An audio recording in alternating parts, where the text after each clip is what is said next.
Ahead of another week of NHS walkouts, the Health Secretary visited a hospital in London.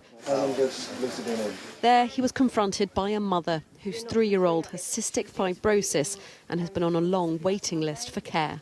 We have some brilliant experts, and they're being worked to the bone, and actually the level of care they provide is amazing, but they're not being able to provide it in the way they want to provide it because the resourcing is not there. The damage that you're doing to families like myself is terrible, because it was agony for us as a family, waiting for that call and preparing our children for their sister and her hospital visit for then it to be cancelled.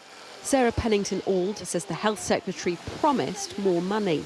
It's frustrating to hear them say that's why we've prioritised it in the autumn budget, because it's just such a line that they kind of have and that they bring out all the time, and actually they put money in but then they draw it out in other ways.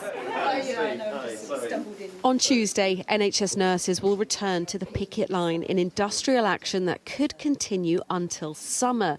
The government is understood to be asking for fresh talks with the unions, but refuses to commit to nurses' pay demands of a 5% raise plus inflation. A 19% pay demand, which is far in excess of what most of your viewers themselves will be receiving, is not affordable. So we've got to get that balance right between what is the right thing to do on pay and what is the right thing to do in terms of getting the pandemic backlogs down and really focusing in on the needs of patients. This week, ambulance staff also walk out. Teachers have confirmed strikes in January. And in action that will affect Christmas travel, Border Force strike over and after the Christmas break, along with other civil service staff. Like in Liverpool, here, Department of Work and Pension staff want better pay and work conditions.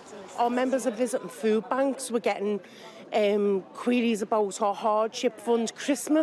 This Christmas is going to be really, really difficult for many of our members.